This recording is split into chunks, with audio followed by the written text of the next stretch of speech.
Good evening, everyone. I would like to call to order our City Council meeting for May 14th, 2025. Could the clerk please call the roll? Councilmember Middleton. Present. Councilmember Nelson is absent. Councilmember Schaefer. Here. Vice Mayor Lopez Taff. Here. And Mayor Karpinski Costa. Present. I should not have forgotten our flag salute. Would you like to lead us? Yes. Oh, thank you. Please follow me and salute. I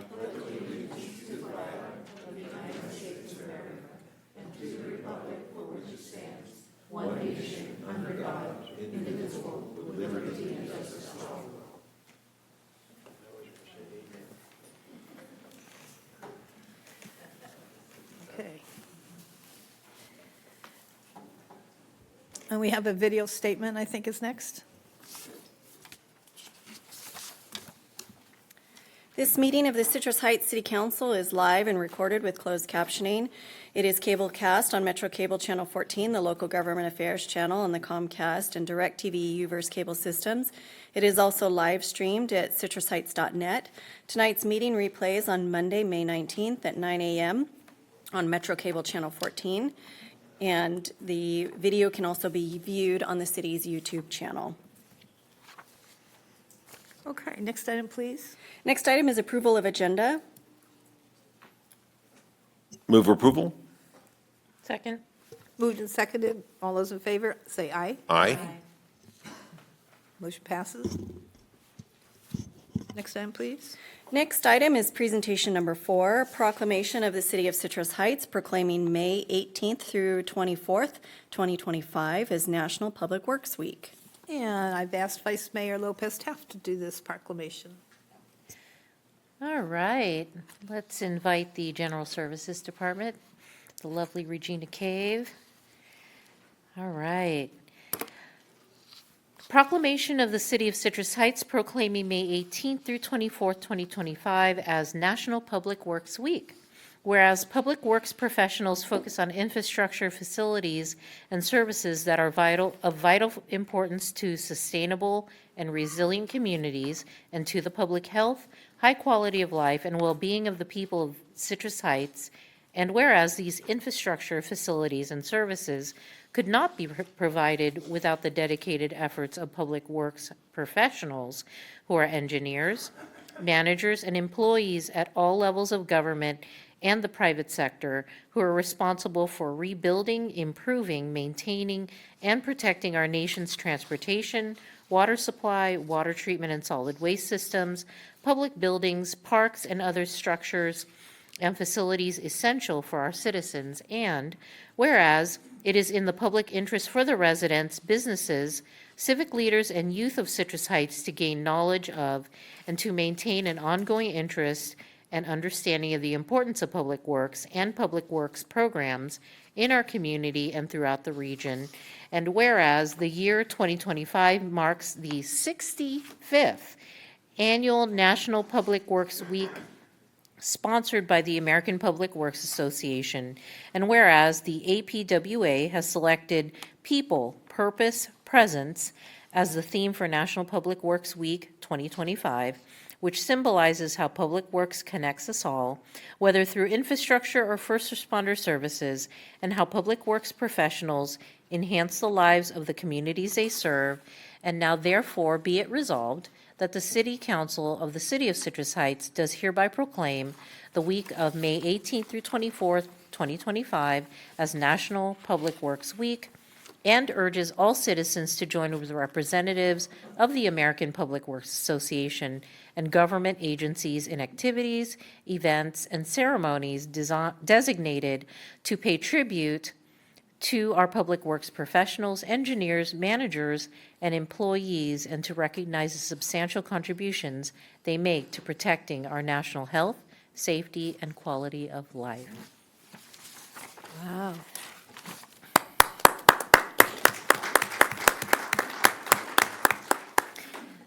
So Regina, we've had an amazing event. We had an amazing event last week. We did. Thank you, Vice Mayor, Mayor, and council members. Regina Cave, General Services Director. It is with great pride that I accept this proclamation on behalf of not only the Public Works Association, but really on behalf of the General Services Department here at the City of Citrus Heights.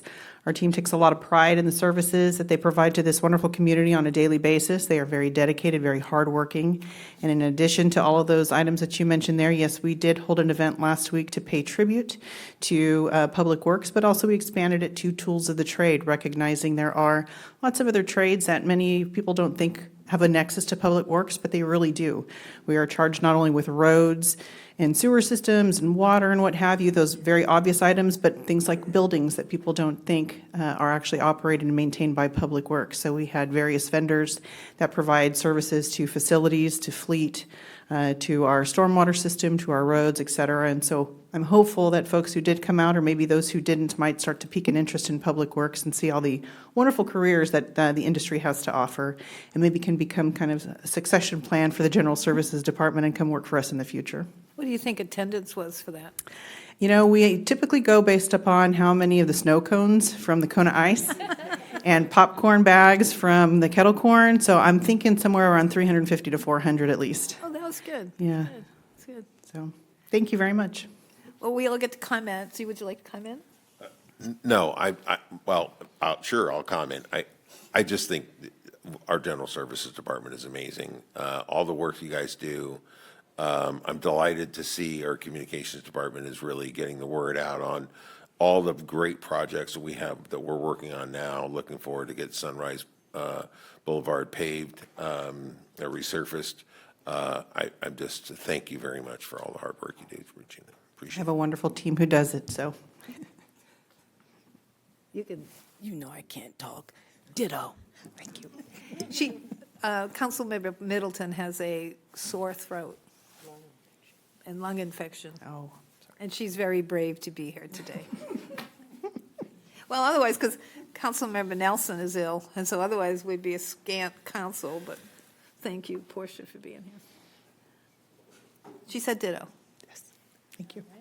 And then I just want to say, you know, I usually will say, is that I think you're incredible. I think you're an incredible department head, and I think that you give a good name to the people that work under you because you organize them well, you get good people. It's really amazing the number of columns that you do. I mean, people don't realize you do creek maintenance and signage maintenance and just everything that isn't economic development and housing. I mean, you do. So it's a lot of work, and so we always like to do see, click, fix. So if anybody needs to do that. Anyways, you're amazing. I appreciate it. Thank you. All right, we'll take a picture.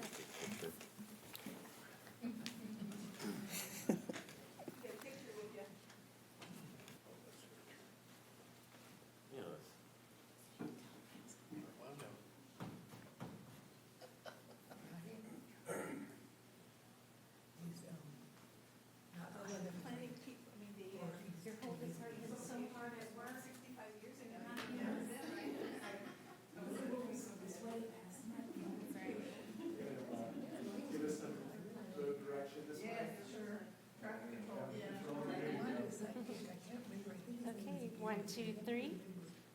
1, 2, 3.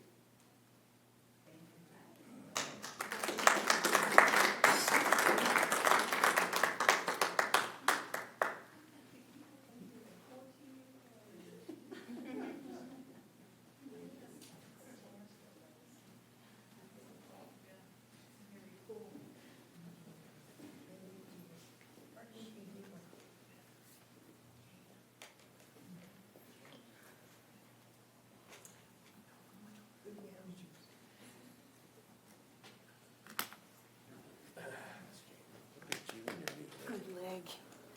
Got one good leg. Next item, please.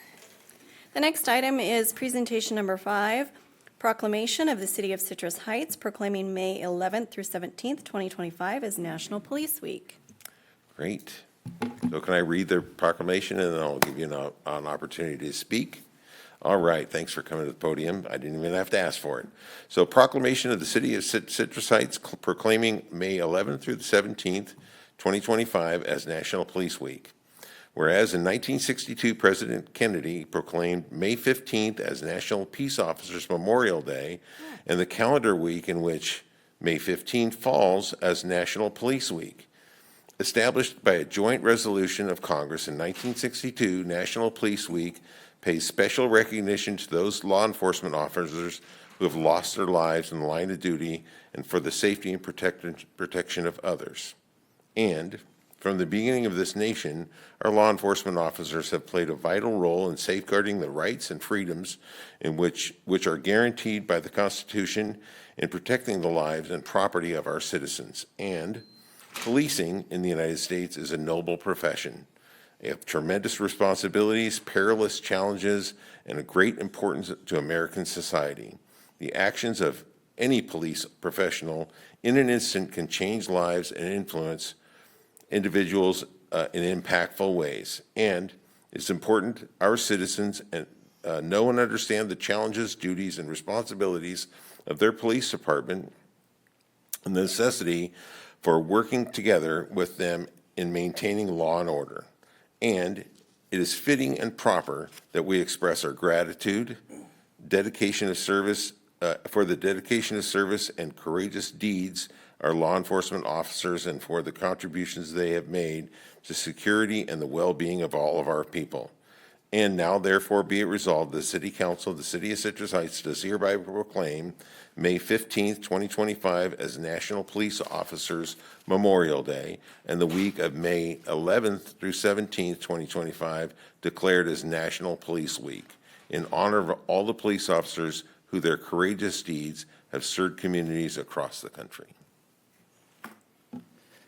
Good evening, Madam Mayor, Vice Mayor, and members of the council.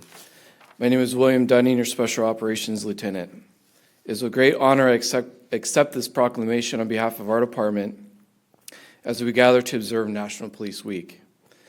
National Police Week is a time we come together as a community, a nation, and a family to honor the courage, service, and sacrifice of our law enforcement officers.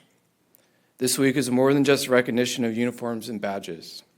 It is a time that we remember the brave men and women who chose to run towards danger while others ran away, to honor those who stood as guardians of peace, protectors of our neighborhoods, and champions of justice. This week we pause to remember those who our profession has lost, the officers who gave their lives in the line of duty. Their service reminds us that freedom, safety, and justice often come with a heavy price. To those who continue to wear the badge, your commitment, your resilience, your willingness to serve, often under great pressure and risk, do not go unnoticed. You wake up every day with the intent to make someone else's day safer. This is noble and something worth honoring. As we reflect during National Police Week, may we continue our commitment to supporting our officers, building an even stronger relationship between law enforcement and our community, and always remember the brave souls who lay down their life for the safety of others. Thank you.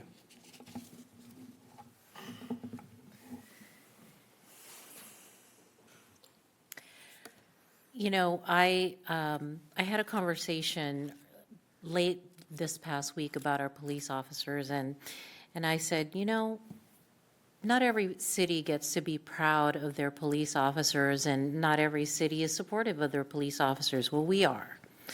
And I believe the cops who represent Citrus Heights PD are top-notch. You participate in our community, and you are known by our youth and are in charge of so much of what we feel, how we feel safe. And so I thank you for being a leader in that very amazing staff. And I just cannot thank you enough for doing what you do every day. Thank you, Vice Mayor. I pray every day that every one of our officers goes home to their families. I really do have genuine concern that, I was an MP in the military. When I came out of the military, I decided I don't want to be a police officer because I don't want to put my life on the line every day.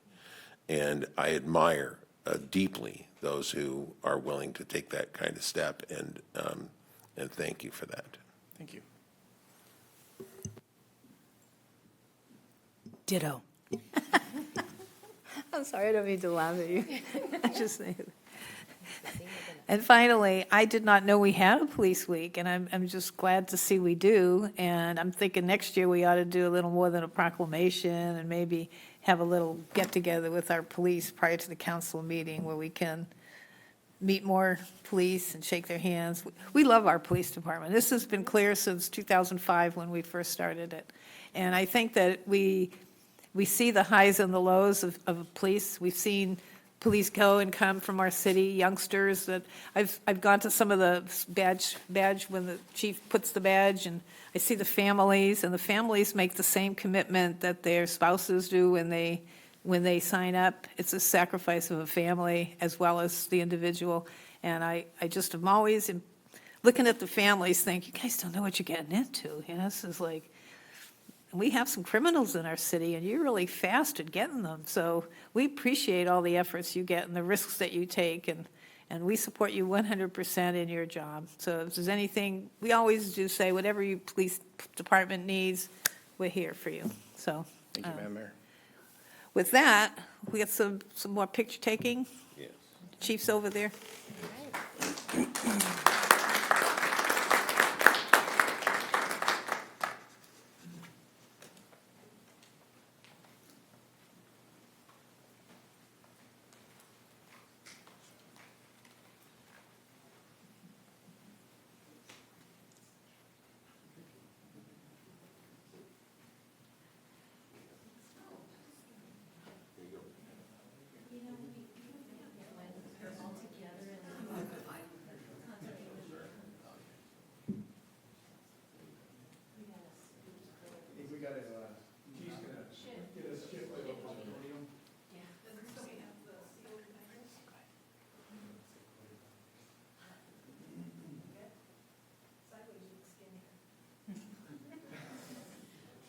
One, two, three. 1, 2, 3. One more. 1, 2, 3. Thank you.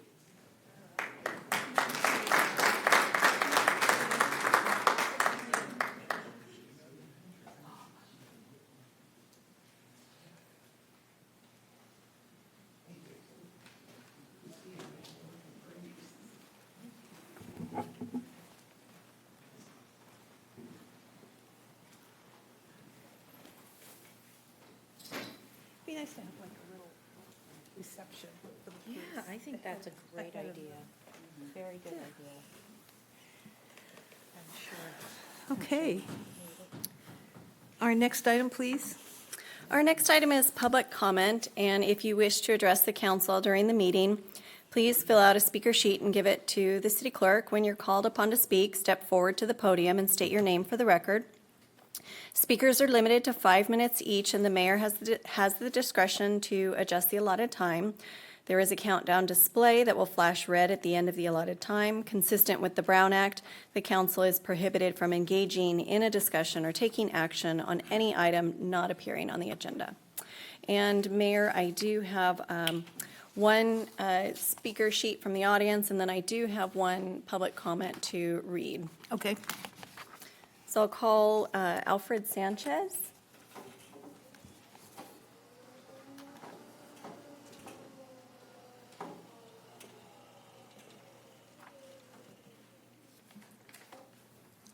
I see you, Porsche.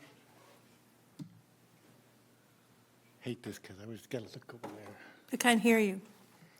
Say, I hate this because I always have to look over there to see Portia. My name's, hello, council members. My name is Alfred Sanchez, and I'm actually here today to say some very nice things about some of you, believe it or not. I'd like to start with the chief and Lieutenant Alfred, Dunning as Alfred, we well. can't hear you. You need to speak into Oh, the microphone. Sorry. I said, I'm actually here today to say some very nice things about people, believe it or not. I'd like to start with the chief and Lieutenant Dunning. The chief has always shown me mad respect. He will sit down and talk to me. He'll answer my emails, and I appreciate that. We don't always see eye to eye, but he's been very professional and very respectful, and I want to thank him for that.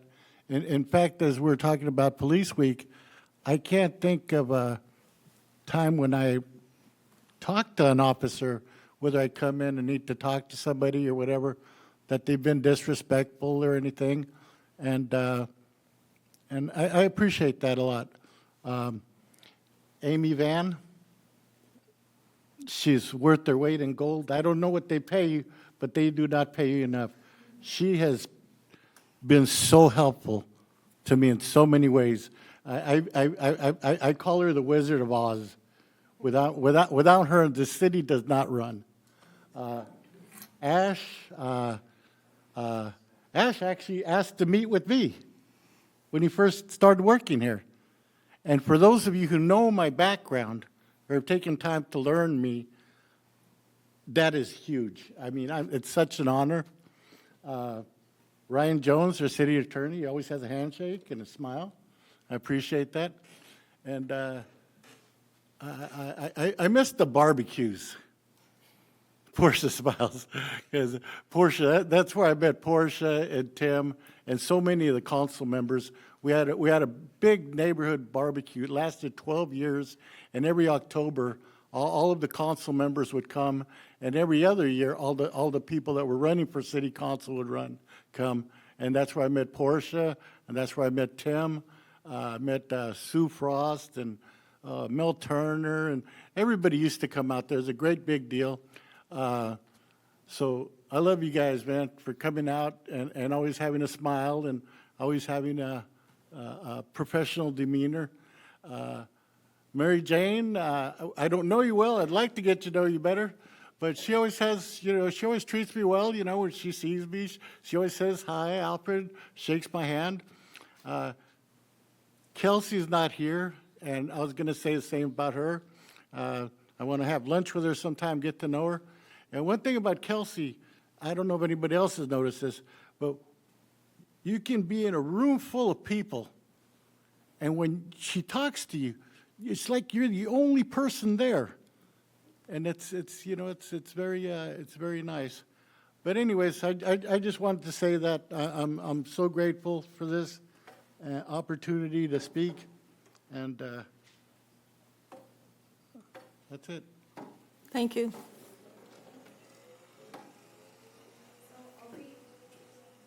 I will read the comment. I didn't know if the individual was going to be in attendance tonight, but Lisa Crouchley, her statement is over 250 words, so I'll just read a portion of it and we'll provide the full statement to the City Council. But this is, she states, Auburn Boulevard has an ongoing beautification project that we all know about. Did you know that it's going to take out half of our parking lot and that our freight delivery trucks will not be able to get in or out of our parking lot during our normal delivery hours because of it? I think not. We get 3 Freightliner deliveries a day and 1 at night, every day and every night. If you put a center divide in front of 8200 Auburn Boulevard, you'll be impeding our business from being able to carry out its necessary functions. I told this to your planners 3 years ago when you came and asked us about the project. I saw them mark up our parking lot, and half of our parking lot is going to go away. Our Freightliners, PG&E, service trucks, and customers are barely going to fit for ours to have room to park, and we're going to need to redo our parking lot to fit your needs. But what about us? Our business that has supported Citrus Heights for 64 years needs help. How are you going to help us with this transition? How am I going to get my deliveries and give the customers in our city the car parts they need to get back on the road? Do not take out the suicide lane and put a center divide. And the subject on her email was Ribbles Auto Parts and Auburn Boulevard Beautification Project. And this has also been forwarded to staff as well, but we'll forward the full comment to City Council. Okay. Yeah, if you could send that to us, appreciate it. And that concludes public comments. So the next is comments by council members and regional board updates. Let's start with Tim. All right. So, let's see, our last council meeting was on the 23rd. Oh, Councilmember Schaefer, could you turn on your microphone? Thank you. Our last council meeting was on the 23rd. And then at a SAC-RT board meeting. So every year we go to Washington DC to talk to our legislators. And so we have several meetings working up to that, to making sure that our points are well organized and we can convey them carefully. So we have a lot of meetings around that. And then on the, okay, so that was it. I had a meeting with our Assemblyman Josh Hoover on the Friday. And then on Saturday, we had the SVMA Manufacturing Challenge here at the Event Center. Hugely successful. We had 120 kids, 7 kids register. We had 65 actually show up. We gave out $18,000 in prizes, and all different kinds of things, scholarships, cash. Really want to see these kids really be successful, and many of them have very strong entrepreneurial spirits. The guy that won, so this is a tic-tac-toe challenge, and everybody understands how to play tic-tac-toe, and this is a how do you make this fun and interesting all over again? So some kids had 3D. We had arts. We had prizes for most artistic. We actually had someone from Folsom High School win for a Braille. And think about tic-tac-toe and Braille. That is she won for best design. So anyhow, that was really fun and interesting. And then on Monday, the 28th, I had a SAC-RT board meeting, really making safety priority on SAC-RT. So we took a few really important measures to improve safety on SAC-RT. And then we had going to cap, we had, I met with Ami Berra. That was great in his office, and he had some very insightful comments about looking at rethinking transit and how we look at how people are moving around today. And I was very delighted to hear him talk about that. We also met with Kevin Kiley.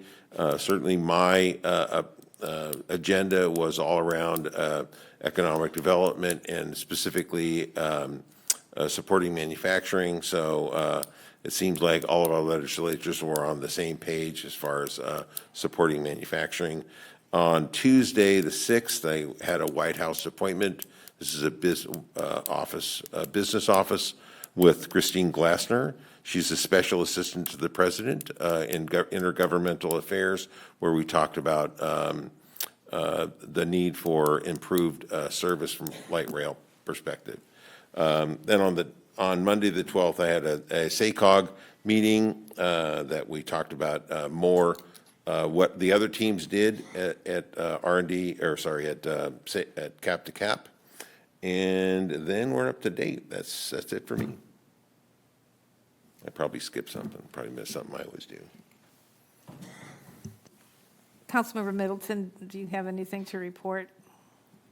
Oh, yeah, but Amy has my comments. Amy has do you have hers? Yes, Councilmember Middleton has provided me her comments that we will incorporate into the minutes for the record. Can you read those? Do you have them in front of you? I do have them in front of me. If you'd like me to read them, I can certainly read them. Should you read it? That's fine. Go ahead. So first is Cap to Cap 2025 Public Safety Committee update. So this is Councilmember Portia Middleton's comments. Last week, I had the opportunity to participate in the 2025 Cap to Cap program as a member of the Public Safety Committee, where we met with members of Congress and federal agencies to advocate for enhanced public safety resources for our region. Our focus was on 3 key issue areas. 1, regional federal programs.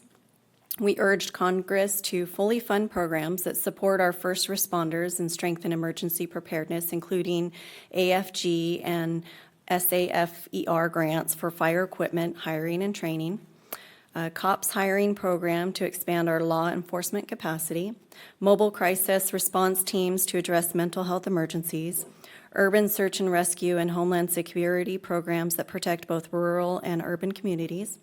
These programs directly impact our local ability to respond to disasters, address fentanyl, and improve community safety. Amy, you can stop there. It's like, it's very detailed comments. It's not Okay, not well- fair to make you read all that. Are you I didn't sure? realize it was your cap-to-cap trip, but that's nice to know that she did all that. Yeah. Sure. Well, we'll include it as attachment with the minutes. Okay. Okay. Okay, thank you. Vice Mayor Wolpist-Taft. All right, immediately after our last meeting, I attended the library board meeting, and it's budget time again.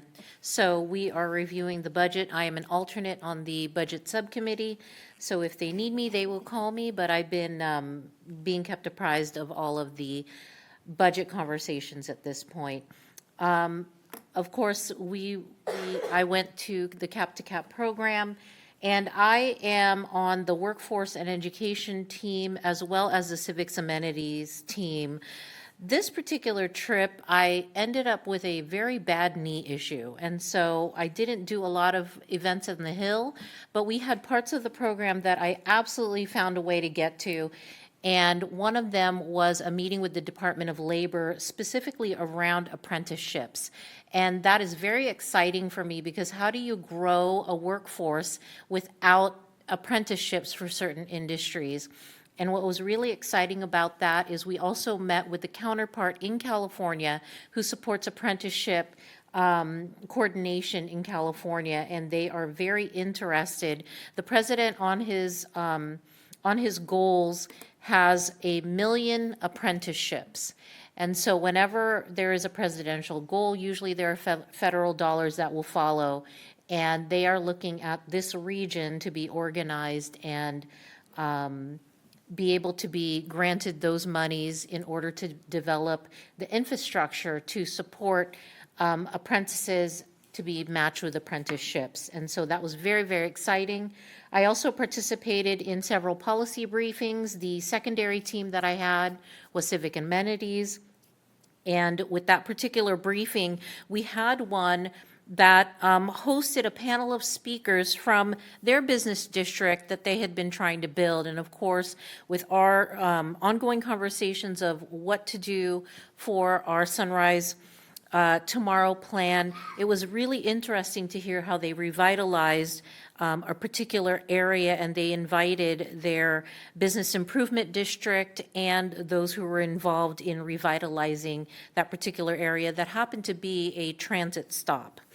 And so it was very interesting to hear about all the different mechanisms they use to revitalize and keep it revitalized and to keep the businesses networked with each other. That's what I came away really seeing the value in that. And I also attended an FBI briefing. That was really interesting. The city manager and I sat in on that. While it was not well attended, the information that was shared was really interesting regarding trade and tariffs and what does that look like. And then I attended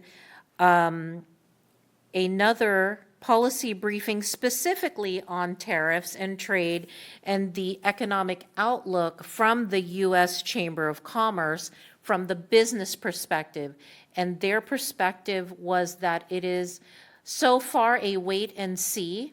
They don't really know how tariffs are going to affect trade and ultimately our streets and small businesses, but they are cautiously optimistic is what I got from the entire presentation. And so I really felt that what I was able to attend was very, very helpful and informative.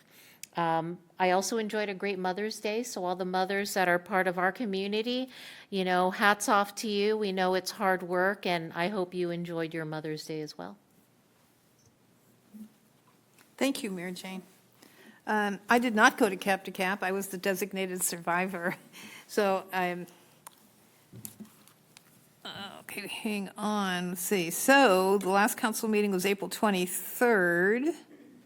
On the 24th, Councilmember Schaefer and I attended a 2x2 school board meeting with the two members of the school board. We met at Sylvan Middle School and got a briefing on some of the things. And personally, we got to, I'm offended to see 6th or 7th graders dissecting rats. I think that it's unnecessary, but so I have not written my letter yet to the principal, but I'm not sure about that. I did go to the manufacturer's tic-tac-toe event and I got there a little late, so I didn't get to see everybody's, but I got to see the first 2 or 3 rows of people. Incredible. Some of the kids just come forth with just ideas, and they're so happy to show them to you and play tic-tac-toe with you. So it must have been a tough decision on some of it. Yeah, there was some good ones.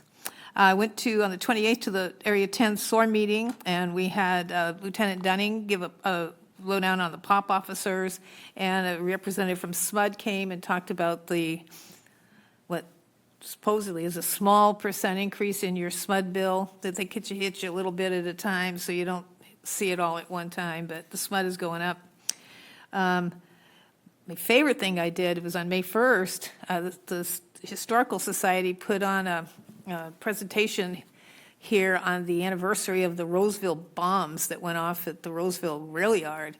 And it was an incredible presentation. I mean, not just their president, Larry Fritz, had original KCRA newscasts, photographs of the original areas, just incredible. And then, to top it off, we had people in the audience who were there.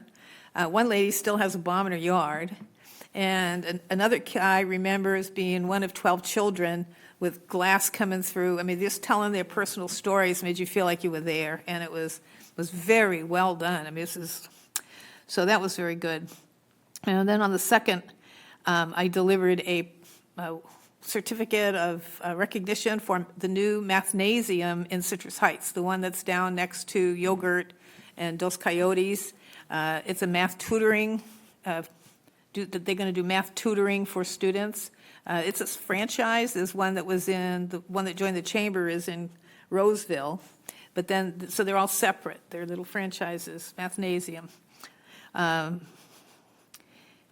Let's see, wait a minute. On the 5th, I did Monday with the mayor. We're still not, people need to know that on Mondays from 9 to noon, I sit in City Hall, and if anybody has something they need to talk about or something they don't feel they're getting direct contact from someone at the city, usually we try to get it right done then and there and see to it. So if it's convenient for you, otherwise I'll, let me know, call the front desk and they'll make an appointment or a phone call appointment or in-person appointment, whatever people need that they feel like they need to talk to somebody. On the 7th, I went to LAFCO because the GALT representative was at Cap to Cap. I was the alternate. I got to be, and I did vote to approve the SOI, the sphere of influence. It's actually an amendment, sphere of influence, and approve the, what do you call it, the EIR for a 472 parcel up by the airport, which is on the news, contentious, people being nasty on their way out the door, swearing at us and whatever. So it was, I take a beating every now and then when you sit up here. So it was a tough decision, but it was a rational one. We'll see where it goes because now the ball is in the court of the city of Sacramento to do the annexation. So a sphere of influence is the first thing you do before you annex a splotch. And they're kind of, it's in a farmland which has known Swains and hawk nests. So that's going to be the issue, I think. Then I went to, on the 8th, I went to the Spirit of San Juan Awards with Councilmember Nelson was there, Vice Mayor Lopez Taft was there, and it's an award where the San Juan District gives away awards. I think there were 6 awardees, and I gave little presentations to each one. They had representatives from Hoover, Nilo. Rodriguez was not there. I know Sue Frost would have been there in person. I was kind of disappointed that Rodriguez. And we only had 2 school board members, 3 city council members, two school board members, Tanya and Kravchuk and Pam Costa. And that was it. So I would have thunk that more school board members would have been there. So that was a little disappointing. For the turnout of the friends and family of the awardees, one of the awardees was our Lycan teacher from Citrus Heights. So I would have thunk that Citrus Heights would have had more. And then my favorite thing I did, besides going to the Bombs Away presentation, was yoga in the park was on the 10th. The guy who ran it thinks there were about 300 to 350 people there. City manager came, Megan Huber came, and we lay down on the mat, did some meditation, I'm kind of old for some of those yoga positions, but it was a lot of fun, and it was just definitely the city gave the organization the funds to put this on over at Van Maren Park. It was from 4 p.m. to 8 p.m. It was very culturally enlightening as well. So it was really, what a good event, great event, and that was good. I had a sewer briefing on the 13th, and this morning, and we had a meeting. We're starting to do some budget hearings here at the city, so the city finance staff and the city manager sits with council members and goes over. So before we actually get the budget out here, we can do some little hashing in the back room. So we're doing some budget meetings. And then I had a sewer briefing, and then today was my sewer meeting. I don't have a mosquito meeting until next week, but I will tell you that this is the second week for West Nile monitoring, and one little crow in Sunnyvale didn't make it. He got West Nile. So far, no human cases, but we'll be getting updates on West Nile as we move along. As for sewer, the announcement I have is that I know this Saturday is the big day of giving, big day of service. That's we had giving, now it's service. But also, if you are not into doing service as a volunteer, we have Walk on the Wild Side is in the Walk on the Wild Side is an annual event put on by the Sewer District. It's down by Consumnes River. Walk on Wild Side is WOW, wow. Okay, so wow, you go to SACSewer, SACSEWER.com/wow to get the event directions. It's from 10 a.m. to 4 p.m.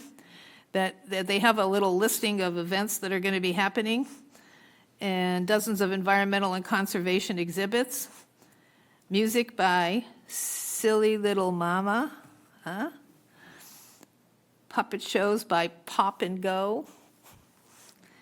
Kids Zone packed with games. Sounds like a great place to go on Saturday if you are not going to be volunteering for the big day of service. And that's all I have. That's it. Next. Next item is consent calendar. We have item 6 is the approval of minutes. Item 7 is the quarterly treasurer's report. Item 8 is amendment to on-call median fence repair services for Auburn Boulevard at Greenback Lane. Item 9, creek erosion and bridge scour protection project award of professional engineering services agreement. And item 10, Police Department Emergency Communications Center remodel award of contract.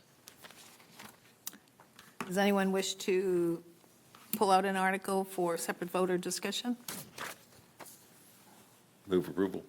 Moved by Councilmember Schaefer, Second. seconded by Vice Mayor Lopez Taft. All those in favor, say aye. Aye. Aye. Next item, please. Next item is public hearing, item number 11. The subject is 2024 Edward Byrne Memorial Justice Assistance Grant, JAG, funding. The recommendation is to adopt a resolution accepting 2024 Edward Byrne Memorial Justice Assistant Grant, JAG, funds in accordance with state requirements. Good evening, Mayor and Council. Mike Wells, Operations Commander with the Police Department, and this evening I'm here to discuss the 2024 Justice Assistance Grant, otherwise known as the JAG Grant.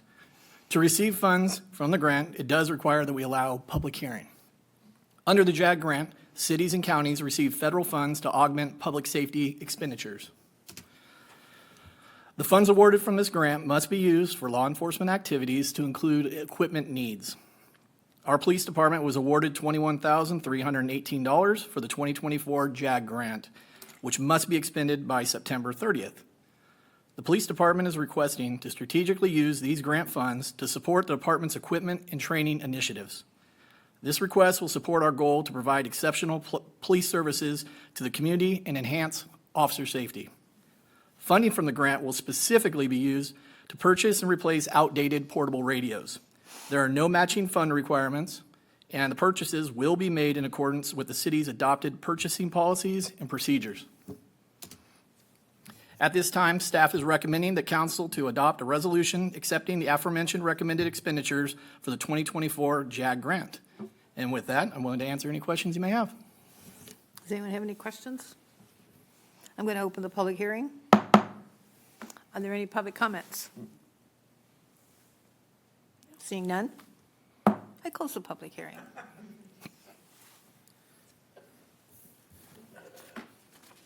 Entertain a motion. Move approval. Second. Moved and seconded. All those in favor say aye. Aye. Is that it? We did it? Yes. Okay, we're done. Thank you. Thank you very much. That was a tough one. Very controversial. That's why all these people are here for that.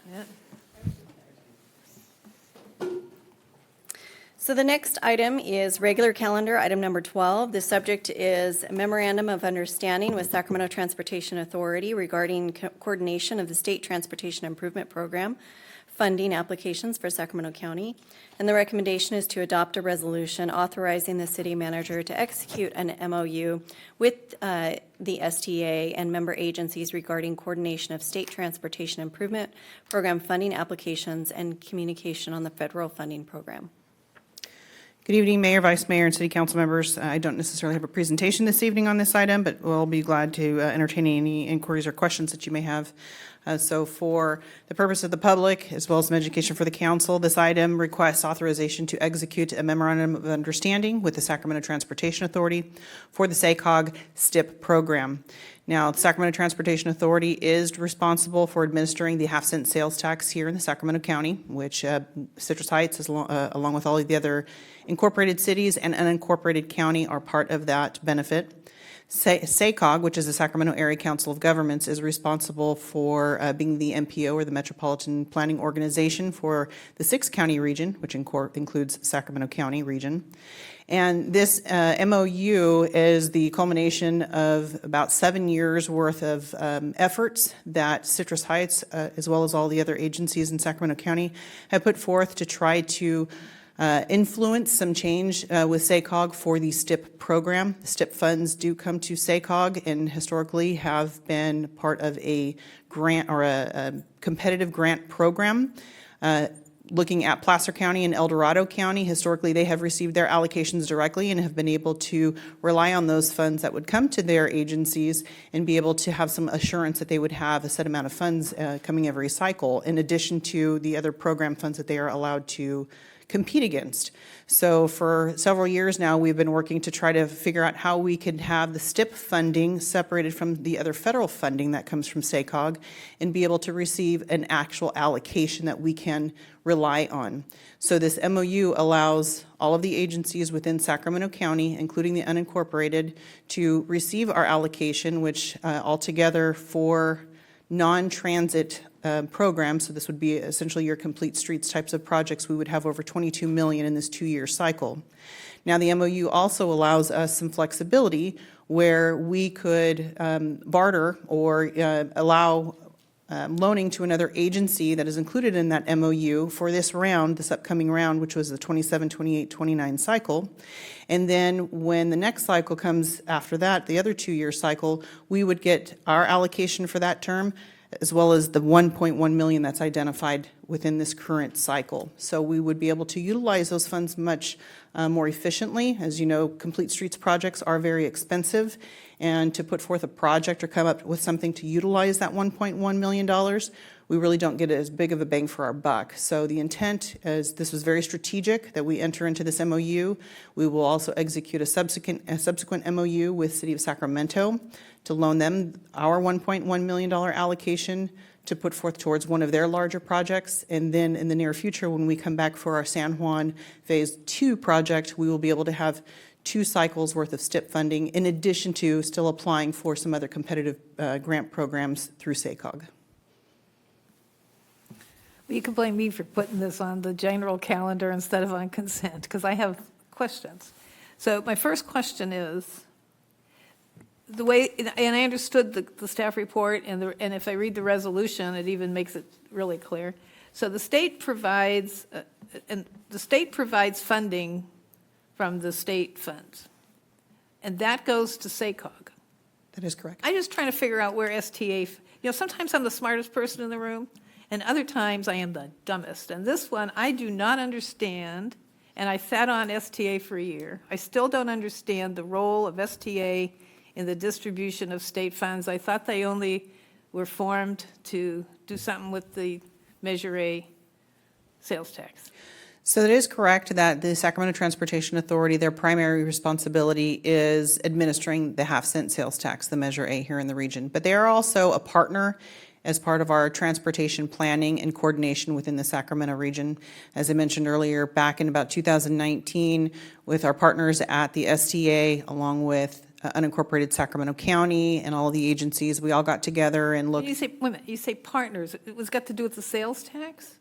No, this has nothing to do with the sales tax. It was What more made of, them a partner when they would just form to administer a sales tax? because we also look to see how we can leverage some of the federal and state money that comes to the region to best serve the Sacramento region And that itself. doesn't go through SACOG? Well, it still goes through SACOG, but SACOG also looks through a lot of their funding through the paradigm of, they have 6 counties that they're responsible for and trying to achieve equity amongst all of the counties and all of the incorporated cities. They have to look at the broader scheme of 6 counties and all the cities.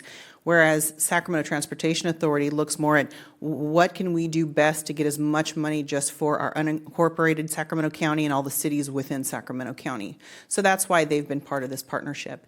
And Who set the vehicle, the lane miles and the population as the criteria for the dollar amount? the agencies within within the STA region, so Citrus Heights, Galt, Rancho, Elk Grove, we all agreed that the best way to approach this would be to look at it through the 75% population, 25% maintained mileage, instead of trying to figure out some other formula which may or may not provide equity to all of the agencies. Okay. I don't have a problem with the MOU. I just don't understand why STA has got their finger in the pie.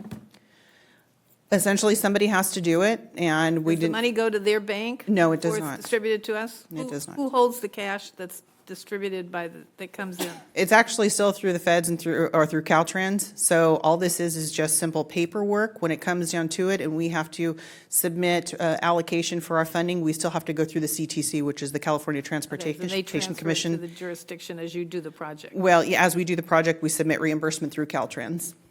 Okay. Okay. Any other questions? Questions? I just don't see the point of STA, but I understand the MOU.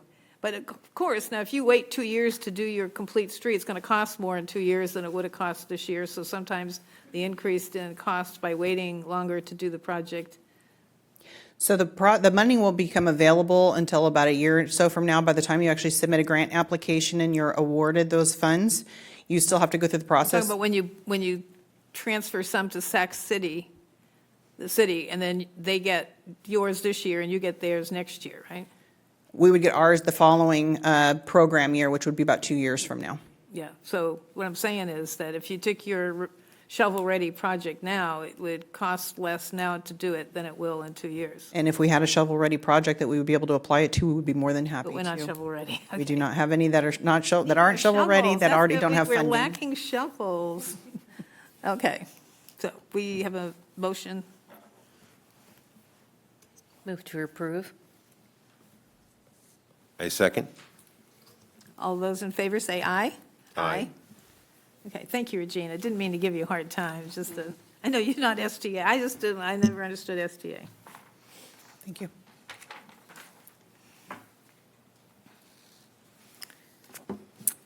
Next. Our Next item is regular calendar, item number 13. The subject is ordinance making administrative amendments to the municipal code, Chapter 22, Businesses, Article 4, Short-Term Rental Business License, Section 22-453. And the recommendation is to introduce for first reading and read by title only and waive the full reading of an ordinance amending the Citrus Heights Municipal Code, Chapter 22. And it recently came to staff's attention that there was a typographical error in the Citrus Heights Municipal Code, Chapter 22, Business Licenses related to short-term rentals. And it was specifically, the eligibility date was incorrectly listed as January 1st, 2021 in Section 2022, which conflicted with Section 106 of the zoning code. So it should state January 1st, 2020, and so that is the typographical error that we are correcting and are presenting to council tonight. Any questions? Nope. Move approval. Second. Moved by Schaefer, seconded by Lopez Taff. All those in favor, say aye. Aye. Okay, moving along. The next item is department reports, and there are none. Next item is city manager items. Well, good evening, Madam Mayor, Madam Vice Mayor, members of the council. Ash Finney, your city manager. I do have a few updates for you. We had an extended city council meeting at the last meeting, and so we didn't get through a few of these city manager updates at that time. So we have a number of them here. Okay. So since it's early, you can go for it. All right, terrific. If you get tired, of course, serve your pleasure. You can cut me off anytime.